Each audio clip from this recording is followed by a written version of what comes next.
Comment ça va les gars, c'est David. Donc aujourd'hui on se retrouve sur PUBG et je vais vous parler un peu des recus. Donc on va commencer par le M762.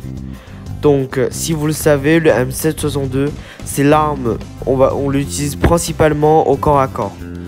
Et on va prendre un autre arme, on va prendre le M4. Donc le M4, souvent on utilise avec le M7. Donc le M7 on l'utilise en corps à corps.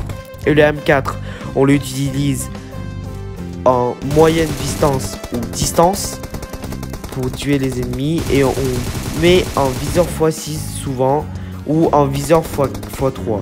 Et souvent on met des viseurs x6 et on l'ajuste en viseur x3. Donc aujourd'hui on va principalement utiliser on va principalement parler de ces armes qui sont très utilisées. Il y a beaucoup de monde qui l'utilise. Donc on va voir un peu comment ça va se passer.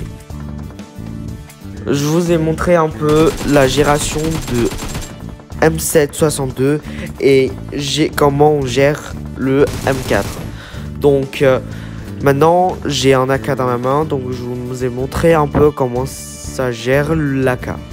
Et pour une information, c'est que je vous conseille de plutôt utiliser le M7, mais pour des débutants vous pouvez utiliser le AK aussi.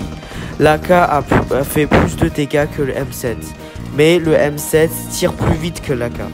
Donc pour les pros qui savent gérer le M7, je vous conseille de prendre le M7.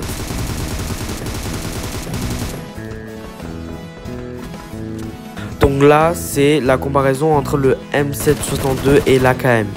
Donc maintenant, on va faire une comparaison avec entre la SCAR et le M4. Donc maintenant, ce que vous voyez, la SCAR est vraiment un peu ingérable horizontalement. Mais c'est plutôt facile de le gérer verticalement. Et le M4, en vrai, je trouve le M4, il est gérable, il est très facile à gérer. Et je vous conseille franchement pour les débutants de l'utiliser le M4. Et sinon aussi le SCAR, évitez de prendre le SCAR, c'est pas pour le critiquer tout ça, c'est juste que le SCAR, je peux pas le dire que c'est nul à chier, c'est parce que le SCAR, il fait moins de dégâts que le M4 et il est moins gérable que le M4. Donc je vous conseille de prendre le M4. Donc maintenant on va parler un peu les canons et les poignées. On va commencer par les canons. Donc les canons, je vous conseille de prendre le compensateur parce que le compensateur il enlève des reculs pour les armes. Et évitez de prendre, franchement je dirais pas hein, mais évitez de prendre le cache-flamme parce que le cache-flamme il sert à rien. Le cache-flamme il cache juste des flammes, c'est tout, c'est évident, c'est évident ce que j'ai dit, mais je vous rappelle, c'est tout. Et ça sert un peu à rien. Donc le compensateur ça enlève des reculs. Au début moi je mettais souvent des cache-flammes parce que je le trouve parce que je jouais à Rainbow Six. Si vous avez suivi ma chaîne depuis ma toute première vidéo, vous le savez que je jouais à Rainbow Six Siege. Et je mettais tout le temps des cache-flammes. Donc maintenant, je sais que sur PUBG, ça sert à rien.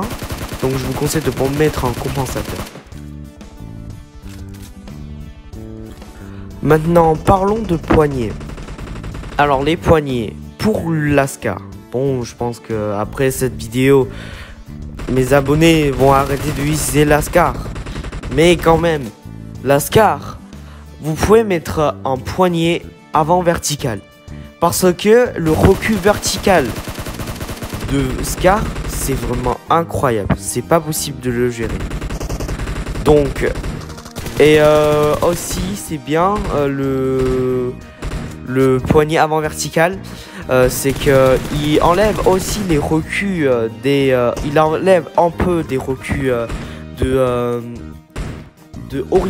recul horizontalement.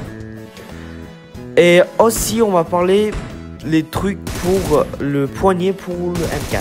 Le M4, je vous conseille de prendre le poignet légère. Et n'oubliez surtout pas la crosse, c'est très important. Si dans ton arme, si pour le M4, si sur ton M4, il manque la crosse ou il manque le poignet ou il manque le canon, tu peux pas l'utiliser. Le poignet c'est le plus important. Donc et on parle aussi pour le M7. Le M7, on va plutôt prendre un visé laser. Donc le visé laser, donc ça vise mieux. Quand tu n'ouvres pas ton viseur, ça tire, ça vise mieux. Et comme vous le savez, comme j'ai dit depuis le début de vidéo, c'est le M7, c'est un arme corps à corps, donc vous l'utilisez en corps à corps. Donc quand vous faites un corps à corps, vous n'ouvrez pas votre viseur, vous tirez directement. Donc vous avez l'avantage de mettre en visée laser. Donc c'est déjà la fin de cette vidéo. N'oubliez pas de liker, partager et abonne-le si c'est pas encore fait. C'est gratuit. Et n'oubliez pas d'abonner à ma seconde chaîne. Je vous mets le nom. Et si la vidéo passe 5 likes, je vous fais une vidéo sur les snipers. Je vous fais une comparaison sur les snipers. Donc je vous dis à très bientôt.